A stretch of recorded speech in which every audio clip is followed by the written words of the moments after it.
à tous. Alors vous savez que demain nous entrons dans le temps de l'Avent. L'Avent, c'est un très beau temps qui nous est donné par l'Église pour préparer nos cœurs à accueillir Jésus à Noël. Alors pour pouvoir bien profiter du temps de l'Avent, je vais vous raconter aujourd'hui un conte qui devrait bien vous aider à bien vivre ce temps. Alors un conte, c'est une histoire inventée, qui ne s'est pas passée en vrai, une histoire inventée pour nous faire comprendre avec délicatesse une belle leçon. Écoutez bien.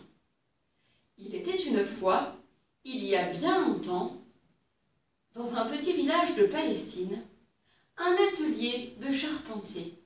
Oh, c'était un atelier très simple, parce que le charpentier était pauvre. Très simple, mais très beau, et très propre aussi, et très bien rangé. Il y avait un petit établi, avec quelques outils pendus, bien en ordre, une brouette pour transporter le matériel, quelques planches bien rangées. Et c'était à peu près tout. Cet atelier était balayé, propre, et le charpentier y travaillait très souvent. Mais une fois, il était absent, il était parti rendre service à un voisin. Une fois que le charpentier était absent, on entendit un grand brouhaha dans l'atelier. En effet, les outils du haut de l'atelier commencèrent chacun à faire leur considération. Et ils tinrent un grand conseil sur le haut de l'établi. Les conciliabules furent longs et animés, et même parfois véhéments. Les outils profitaient de l'absence du maître pour se disputer. Ils voulaient n'en faire qu'à leur tête. Chacun se trouvait meilleur, avec des belles qualités, et commençait à trouver ses voisins pénibles. Et encore, c'est un mot gentil. Ils en arrivèrent à la conclusion qu'ils ne pouvaient pas rester là tous ensemble sur cet établi. Il fallait exclure certains outils, ceux qui étaient les plus désagréables, et certainement, du coup, les plus inutiles. Je ne vais pas pouvoir vous refaire toutes les conversations de ces outils. D'abord parce qu'ils parlaient tous ensemble et que c'était difficile à comprendre. Et ensuite parce que ça ne serait pas très édifiant. Mais pour vous donner quand même une petite idée et un petit aperçu de ce que cela pouvait donner, voilà à peu près les réflexions que l'on entendait. Nous devrions exclure notre sœur la scie, elle qui mord et qui grince des dents. Non, nous ne pouvons plus supporter la scie. Il faut l'exclure. Elle a le caractère le plus grincheux du monde. On entendait alors une voix répondre. C'est plutôt le rabot qu'il faudrait exclure. Il a le caractère tranchant. Il épluche tout ce qu'il touche. Une autre voix, dans notre outil, se fit entendre. Moi, je supprimerai le marteau. Il est assommant. Tapageur, il cogne sur tout. Il nous tape sur les nerfs. C'est alors qu'on entendit une cavalcade. C'était les clous. Oui, les clous, eux aussi, s'y mettaient. Ils rouspétaient. Ils parlaient tous en même temps. On arrivait à comprendre quelques bribes. Oui, le marteau, c'est vraiment pas commode de travailler avec lui. Il est toujours sur notre dos. Je dirais même plus, il est toujours sur notre tête. Il nous tape sur les nerfs. Nous en avons par-dessus la tête. Nous ne pouvons plus collaborer avec le marteau. Les clous, eux aussi, s'y mettaient. Mais les clous, justement. Les clous, parlons-en. Le marteau, leur voyait bien leurs défauts.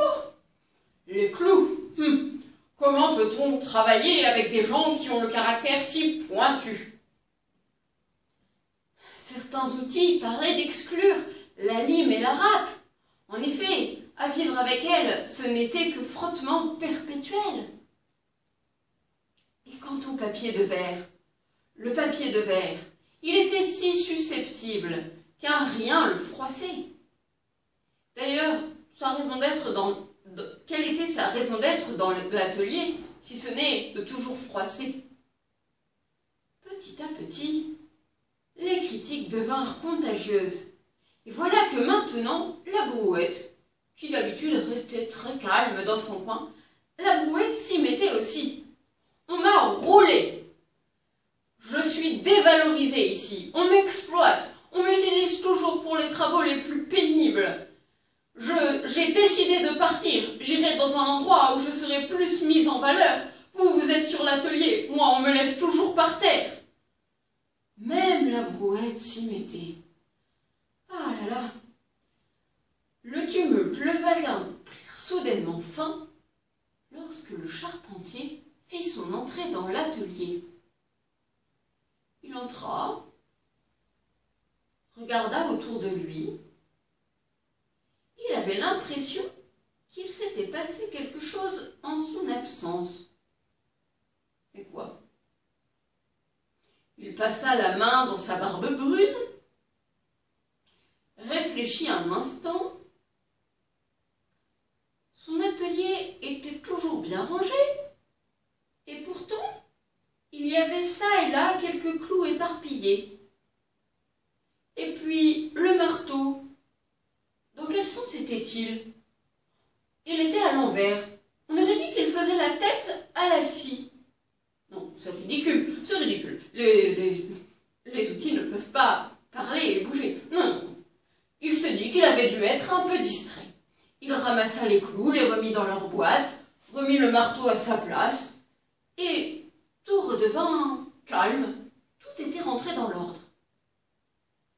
Mais, du haut de l'atelier, les outils observaient ce qu'allait faire le charpentier. Eux, à faire leur conciliabule, ils en étaient arrivés à s'exclure tous les uns les autres. Ils ne voyaient que les défauts de leurs voisins. Mais le charpentier, lui, il savait arranger toutes choses. Sûrement, il allait résoudre le problème.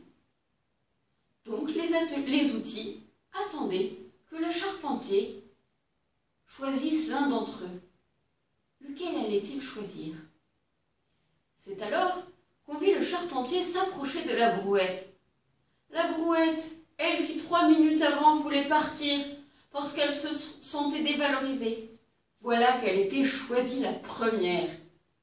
Elle était contente finalement d'être avec un charpentier si bon qui la choisissait toujours en premier. La Brouette, donc, fut prise par le charpentier. Il sortit dehors, il alla chercher quelques grosses planches très rugueuses, des gros morceaux de bois. Il les mit dans la Brouette, les transporta jusqu'à l'atelier, les déchargea au milieu de l'atelier. Elle était bien utile pour transporter les affaires, cette Brouette. Il l'aimait bien. Et ensuite, le charpentier prit la scie. La scie, elle était si précieuse pour pouvoir couper le bois. Il coupa ainsi 5 belles planches.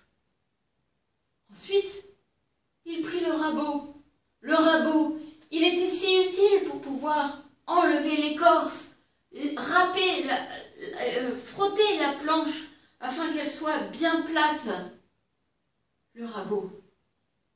Et puis ensuite, il prit la lime et la râpe pour pouvoir arrondir les angles, pour pouvoir polir les arêtes, pour pouvoir faire des planches très belles. Une fois qu'il eut fait tout ça, le charpentier eut besoin du marteau et des clous pour assembler les 5 planches. Une devant, une derrière, une à droite, une à gauche et une par en dessous. Il les assembla ainsi avec des clous et le marteau. Et puis ensuite, il prit le papier de verre pour faire les finitions. Cela fit une jolie mangeoire. Chacun était utile quand il obéissait au maître, quand il faisait exactement ce que le charpentier voulait qu'il fasse.